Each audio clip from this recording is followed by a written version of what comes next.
Achieve ಮಾಡಿದ್ರು. S, ಇವಾಗ ಕಾಯ್ತಾ ಇದ್ದೀವಿ, ನೋಡೋಣ. ಹಾಯ್, ನಾವು ಪಬ್ಬಿಗೆ ಬಂದಿದ್ದೀವಿ. ಇವಾಗ ಟೈಮು 9 o'clock, 9:30 ಆಗಿದೆ. Girls party.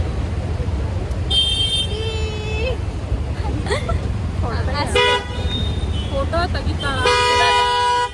ಇವಾಗ ನಾನು ಒಳಗಡೆ ಇನ್ನೂ ಬಿಟ್ಲಿಲ್ಲ ಗಾಯ್ಸ್. ಬಿಟ್ಮೇಲೆ ಅಲ್ಲಿ ವಿಡಿಯೋ ಮಾಡೋಕ್ಕಾದ್ರೆ ಮಾಡ್ತೀನಿ, ಇಲ್ಲಾಂದ್ರೆ ಇಲ್ಲ.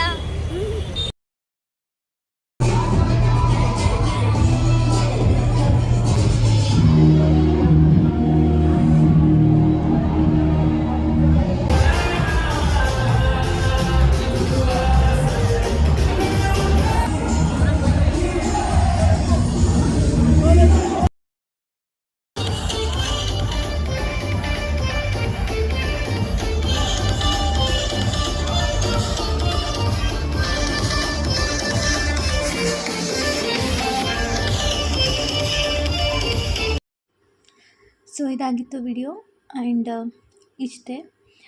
ಇವಾಗ ರೂಮ್ಗೆ ಹೋಗ್ತಾ ಇದ್ದೀವಿ, ನಾನು ಮತ್ತು ನನ್ನ ಫ್ರೆಂಡು. ಇವಾಗ ಹೋಗಿ ಮಲ್ಗೋದಷ್ಟೇ, ಯಾಕಂದರೆ ತುಂಬ ಲೇಟ್ ನೈಟ್ ಆಗಿದೆ. 1:30 ಆಗಿದೆ. So good night.